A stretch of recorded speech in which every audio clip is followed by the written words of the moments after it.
Hello दोस्तों, स्वागत है आप सभी का एक बार फिर से एक नई वीडियो के साथ। दोस्तों, आज की वीडियो में हम जानने वाले हैं भारतीय राष्ट्रपति के बारे में। तो भारतीय राष्ट्रपति के बारे में हम आज की वीडियो में जानेंगे। राष्ट्रपति कौन होता है, उसके चुनाव के बारे में, योग्यता के साथ साथ कार्यकाल और शपथ ग्रहण के साथ साथ पद से उसे हटाने की विधि के बारे में जानेंगे। तो सबसे पहले हम जान लेते हैं राष्ट्रपति कौन होता है। तो राष्ट्रपति भारत का राज्य प्रमुख होता है, जिसे देश का प्रथम नागरिक भी कहा जाता है, जो कि राष्ट्र की एकता, अखंडता एवं सुदृढ़ता का प्रतीक माना जाता है। राष्ट्रपति को कार्यपालिका की मुखी भी माना जाता है।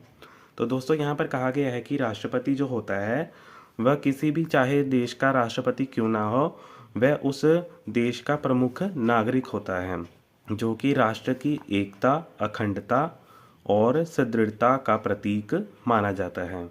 इसके साथ साथ वह कार्यपालिका का मुखी भी माना जाता है। आगे है दोस्तों, राष्ट्रपति के चुनाव के बारे में बात कर लेते हैं। तो राष्ट्रपति के चुनाव के बारे में बात करें तो राष्ट्रपति का चुनाव जनता द्वारा प्रत्यक्ष रूप से नहीं किया जाता, बल्कि एक चुनाव मंडल के सदस्यों द्वारा किया जाता है। इस चुनाव प्रक्रिया में अप्रत्यक्ष रूप से लोग शामिल होते हैं।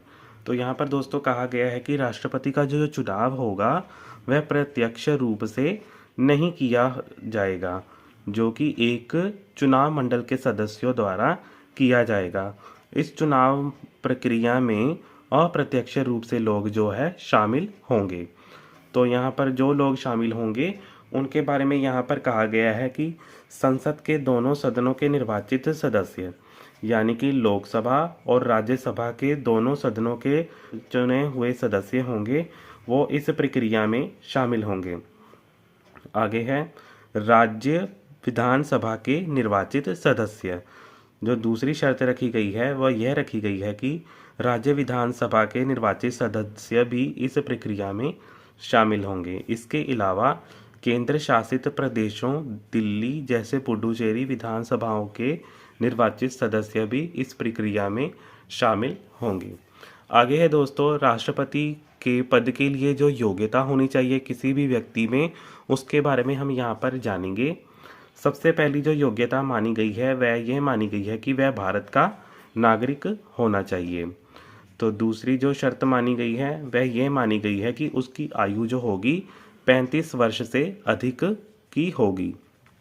तीसरी जो योग्यता मानी गई है वह यह मानी गई है कि वह लोकसभा का सदस्य चुने जाने की योग्यता रखता होगा। वह भारत सरकार के अधीन किसी भी लाभदायक पद पर आसीन ना हो। वह संसद और विधानमंडल का सदस्य नहीं होना चाहिए। अगर वह सदस्य होगा संसद और विधानमंडल का, तो उसका पद उसी दिन से खाली समझा जाएगा जिस दिन से वह राष्ट्रपति का पद ग्रहण करेगा। आगे दोस्तों है राष्ट्रपति के कार्यकाल के बारे में हम बात करेंगे। तो राष्ट्रपति के कार्यकाल के बारे में बात करें तो राष्ट्रपति का जो कार्यकाल होगा वह 5 वर्ष तक का होगा।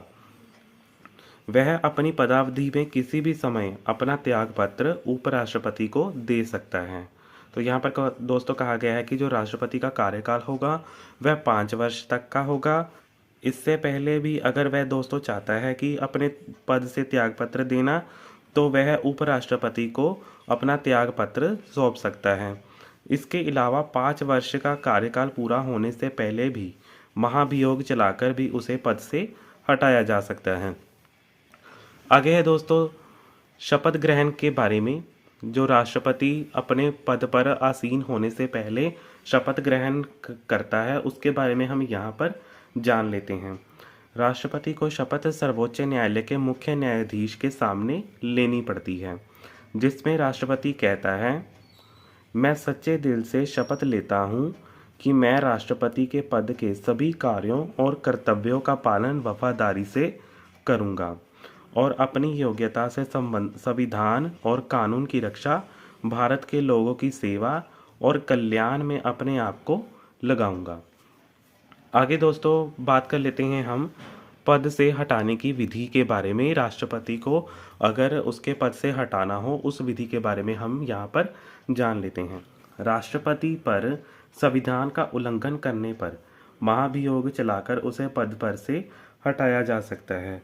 अगर वह अपने पद पर रहकर पद की उचित ढंग से ना संभाल सके, अगर अपने पद का दुरुपयोग करे या फिर अगर अपने पद को संभालने में वह सक्षम ना हो, तो उसके खिलाफ महाभियोग चलाकर उसे पद पर से हटाया जा सकता है। तो यहाँ पर महाभियोग के बारे में हम जान लेते हैं थोड़ा सा। महाभियोग के आरोप संसद के किसी भी सदन में शुरू किए जा सकते हैं, चाहे वो लोकसभा हो या फिर राज्यसभा हो। दोनों सदनों में से किसी भी सदन में शुरू किए जा सकते हैं। जिस सदन ने आरोप लगाए हैं उस सदन के सदस्यों के हस्ताक्षर होने चाहिए और राष्ट्रपति को 14 दिनों का नोटिस देना चाहिए। महाभियोग का प्रस्ताव 2/3 तिहाई बहुमत से पास होने के बाद इसे दूसरे सदन में भेजा जाता है। अगर दूसरे सदन द्वारा जांच करने पर आरोपों को सही पाया जाता है तो महाभियोग 2/3 बहुमत से बिल को पास करता है, तो राष्ट्रपति को त्यागपत्र देना पड़ता है अपने पद से।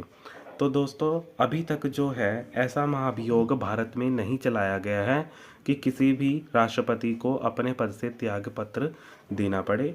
तो उम्मीद करता हूँ कि दोस्तों आप सभी को आज की मेरी ये बनाई हुई वीडियो पसंद आई होगी।